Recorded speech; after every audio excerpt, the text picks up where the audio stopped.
देर पहले अंजलि बहन ने एक बात बताई। उन्होंने कहा, आपसे पूछा कि ब्रह्म शब्द का अर्थ क्या है। आपने कहा परमात्मा है। तो उन्होंने कहा ब्रह्म शब्द का अर्थ बड़ा और व्यापक भी होता है। ब्रह्म शब्द का अर्थ वेद भी है, ब्रह्म शब्द का अर्थ विद्या भी, ये भी। और जब कहते हैं ब्रह्म यज्ञ, जब कहते हैं ब्रह्मचारी, जब कहते हैं ब्रह्मचर्य, तो ये ब्रह्मचारी क्या होता है जानते हो? जो ब्रह्म में विचरण करने वाला है वही ब्रह्मचारी है। अब ब्रह्म में विचरण कौन करेगा? या तो वेद में विचरता हो या तो ईश्वर में विचरता हो, वही ब्रह्मचारी होता है। आओ थोड़ा सा संप्रदाय शब्द को समझने का प्रयास करेंगे। वैसे संप्रदाय अच्छे शब्दों में है, संप्रदाय शब्द की व्याख्या में नहीं जाऊंगा, फिर कहूंगा संप्रदाय बहुत अच्छे शब्दों में है, लेकिन आजकल रूढ़ होकर संप्रदाय को खराब माना जाता है। कोई झगड़ा हो जाए तो कहते हैं कैसा झगड़ा हो गया? सांप्रदायिक झगड़ा हो गया। तो वो एक अलग तरह से माना जाता है। और उसी अर्थ में इसे समझने का प्रयास करते हैं। देखो, दुनिया में हम हैं, हिंदू हैं,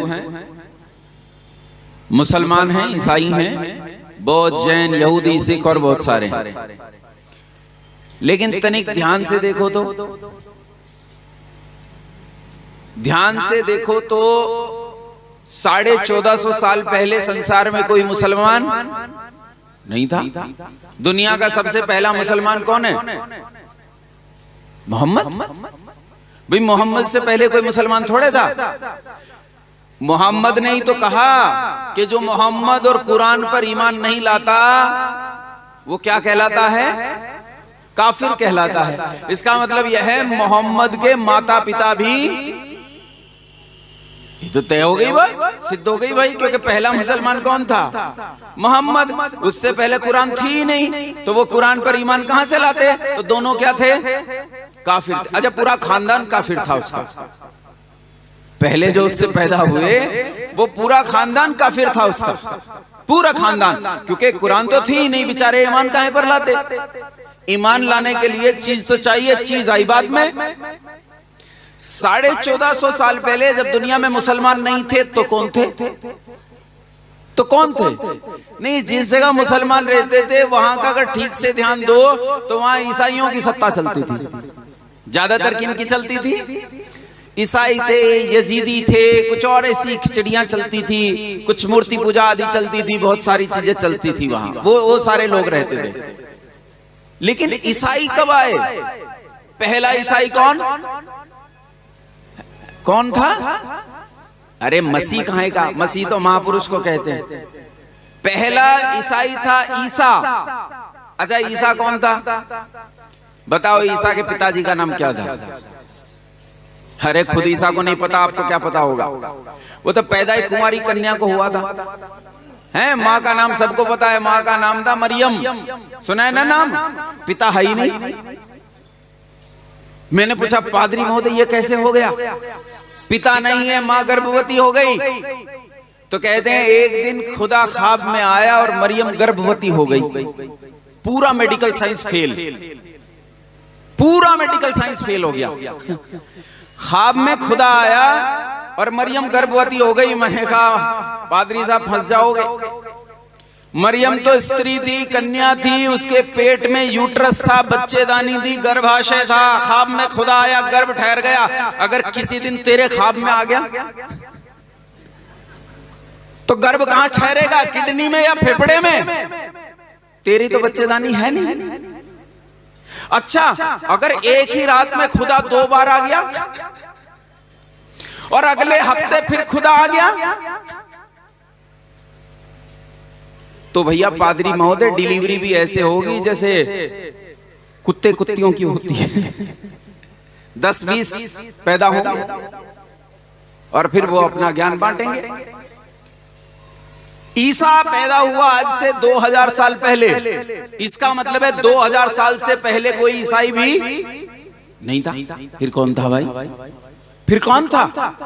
तो लोग कहते हैं उस समय यहूदी थे, क्योंकि ईसा किनके घर में पैदा हुआ था? यहूदियों के घर में। अरे ईसा खुद भी तो यहूदी था, बाद में ही तो उसने ईसाई धर्म चलाया, वो तो खुद यहूदी था। उसका वो पिता जिसने उसकी माँ के साथ ब्याह किया वो भी यहूदी था, उसकी माँ भी यहूदी थी, वो सब यहूदी थे। लेकिन यहूदी, सबसे पहला यहूदी कौन था? इब्राहिम। उससे पहले कोई यहूदी भी नहीं था।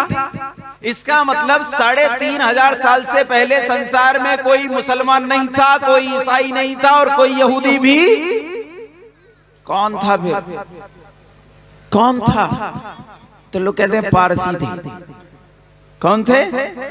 ये पारसी भी इनके आसपास के 200-400 साल का अंतर है। 350 से 450 साल कर लो, 450 साल पहले पारसी पैदा हुए, उससे पहले कोई पारसी भी नहीं था। तब कौन था? तब कौन था दुनिया में? तब दुनिया में केवल एक जाति राज्य करती थी। तब दुनिया में केवल एक तरह के लोग रहते थे। तब दुनिया में केवल एक आस्था थी, एक विश्वास था, एक मत था, एक मजहब था, एक संप्रदाय था, एक सारी व्यवस्था थी पूरे भूमंडल पर। और पूरे भूमंडल पर केवल और केवल कौन सी जाति निवास करती थी? आर्य जाति निवास करती थी, जो आज बिगड़कर हिंदू कहलाने लगे हैं।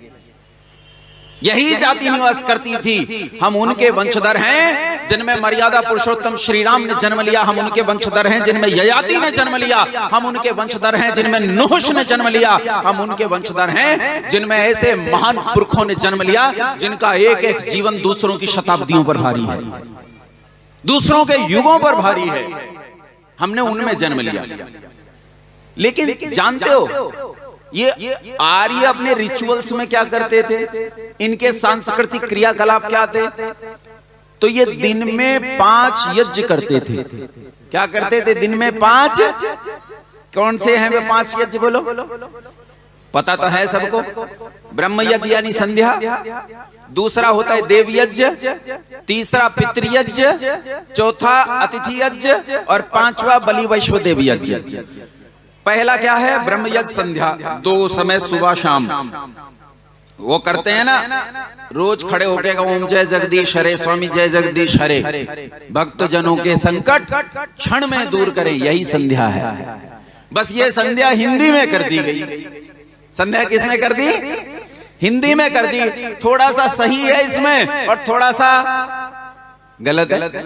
एक पंक्ति आती ना, मैं मूर्ख, मैं तो नहीं हूं भाई, मैं क्यों कह दूं? मैं उसमें आता मैं मूर्ख खल कामी, मैं तो मूर्ख नहीं हूं। मैं क्यों मान लूं मैं मूर्ख हूं? मैं तो नहीं मानता। अरे पढ़ा लिखा हूं, बुद्धि लगाता हूं, तर्क लगाता हूं। तू मूर्ख है? ये भी नहीं मूर्ख। ये मेरी लड़की भी मूर्ख नहीं है, मैं भी मूर्ख नहीं हूं। बाप बेटी में दोनों कोई मूर्ख नहीं है। तो हम क्यों खड़े होकर कहें कि मैं मूर्ख खल कामी? कहना चाहिए।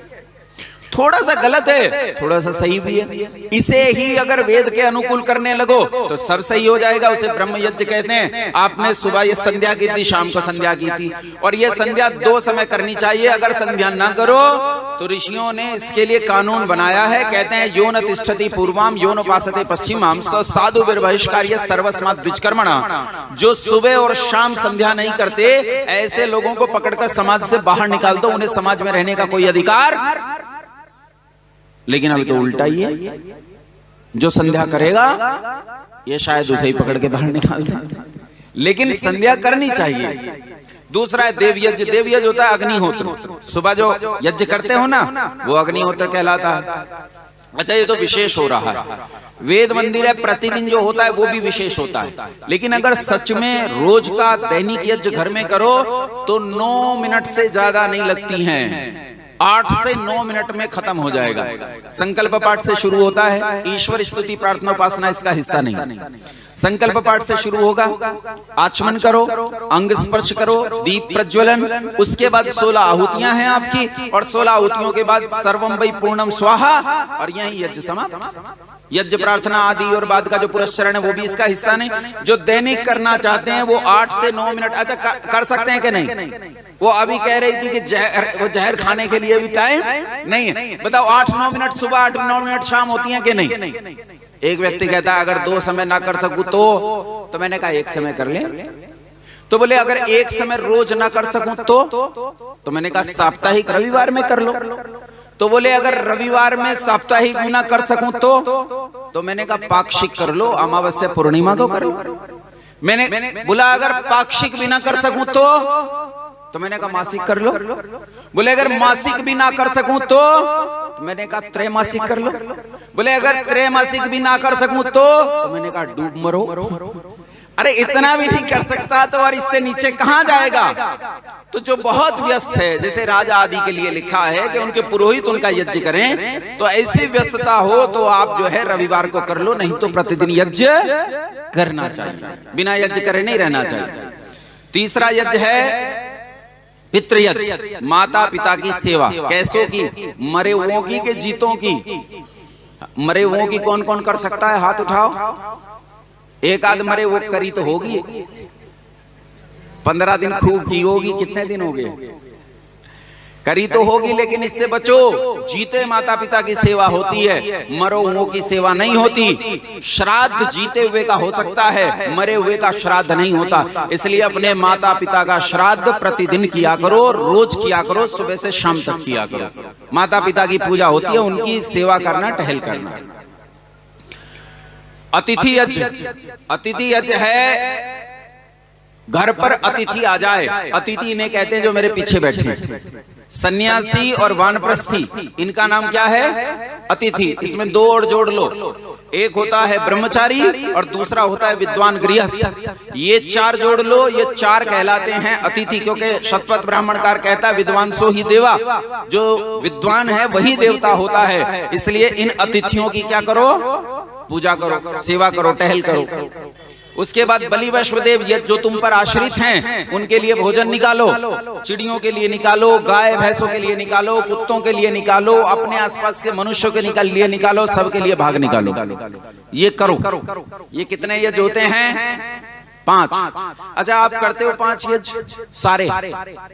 कुछ तो करते हैं, लेकिन क्या सारे करते हैं? सारे नहीं करते। अच्छा, जो दिन में ये 5 यज्ञ नहीं करते, वो देखो ध्यान से, देखो ध्यान से। पारसी आज भी दुनिया में कहीं रहते हो, आर्यों के पुत्र हैं ये। मुसलमान, ईसाई, ये सब किसके पुत्र हैं? आर्यों से पैदा हुए आर्यों के पुत्र हैं। पारसी दिन में चाहे जहां रहते हैं, वो पंचमहायज्ञ तो भूल गए, ठीक ठीक क्या है, लेकिन आज भी दिन में 5 बार अग्नि जलाते हैं। आज भी उस पंचमहायज्ञ का किसी न किसी रूप में पालन। पारसियों के बाद पैदा हुए यहूदी, यहूदियों ने कहा भाई ये दिन में 5 बार वेदी बनाना, उस पर यज्ञ करना, हवन करना, ये तो बहुत मुश्किल काम है, इसे थोड़ा सरल कर लें। तो दिन में 5 बार मोमबत्ती जला लिया करें। तो दिन में 5 बार मोमबत्ती जलाने लगे। उसके बाद इनसे बिगड़कर बने मुसलमान ना ईसाई। ईसाइयों ने कहा ये 5-5 बार भी काम ठीक नहीं है, रविवार के दिन जाओ और चर्च में मोमबत्ती जलाओ। अच्छा, ईमानदारी से बताओ, चर्च में जो मोमबत्ती स्टैंड होता है उसमें कितनी मोमबत्ती रखने की जगह होती है? 5 मोमबत्ती रखने की जगह होती है, 5। आज भी किसी ना किसी रूप में पंचमहायज्ञ का पालन कर रहे हैं। उसके बाद आया मोहम्मद ने कहा आग वाग का काम ही बेकार है, अरे सीधे भगवान का नाम लो, 5 बार भगवान का नाम लो, पंचमहायज्ञ हो जाएगा। मुसलमान आज दुनिया में 5 बार क्या अता करते हैं? नमाज। देखो आज भी अपने पिताओं की परंपरा को चाहे अपभ्रंश रूप में पाल रहे हैं या नहीं? किन्होंने छोड़ दिया? जो सीधे वंशज हैं, जो आज तक वंशज हैं, खुद को वंशज कह रहे हैं, उन्होंने छोड़ दिया, बाकी दुनिया सारी मान रही है। वापस लौटो। जो मान रहे हैं वो बढ़ रहे हैं, जो नहीं मान रहे वो घट रहे हैं। इसलिए मानो अपने पूर्वजों की ओर जाओ, नहीं जाओगे तो विनाश सुनिश्चित है, सुनिश्चित है विनाश। बस इतनी सी बात मुझे आप लोगों के बीच में कहनी थी आज। एक छोटी सी विनती, आग्रह, प्रार्थना, व्रत ये और आपसे करना चाहता हूं। अच्छा, कितने लोग हैं जो आज से अपने जीवन में यज्ञ लाएंगे? चाहे प्रतिदिन का लाओ, चाहे हफ्ते बार लाओ, चाहे पाक्षिक लाओ, चाहे मासिक लाओ, लेकिन जीवन में लाओ। कितने लोग हैं जो यज्ञ लाएंगे अपने जीवन में? हाथ खड़े करो। घर में हवन जरूर। कुछ को तो, इधर महिलाओं को तो बहुत शर्म लग रही है, बोले कहां फंसा रहे हैं, ये खाम का बिना मतलब रोज स्वाहा स्वाहा में लग रहे हैं। अरे हाथ खड़े करो। जीवन में यज्ञ जरूर होना चाहिए। हाथ नीचे करो। अब यज्ञ की परिभाषा सुन लो, यज्ञ किसे कहते हैं। ऋषि दयानंद लिखते हैं, अग्निहोत्र से लेकर अश्वमेध आदि पर्यंत शिल्प विद्या और परोपकार के व्यवहारों का करना यज्ञ मानता हूं। अग्निहोत्र से लेकर, जो अग्नि जलाई उस अग्निहोत्र से लेकर अश्वमेध आदि पर्यंत। अश्वमेध यज्ञ कौन करता है? राजा करता है। तो यज्ञ को जन्म दो, अग्निहोत्र को जन्म दो और खींचकर कहां तक लेकर जाओ? अश्वमेध यज्ञ तक, कि कल मेरी पीढ़ियों में कोई एक पैदा हो जो अश्वमेध यज्ञ करने की ताकत जुटा सके, जो यहाँ चक्रवर्ती साम्राज्य स्थापित कर सके, जो इतना बड़ा काम कर सके, ऐसा हम पैदा करें। पर पहले हम अग्निहोत्र को तो जन्म दें। यहां से शुरू करेंगे तो वहां तक पहुंचेंगे।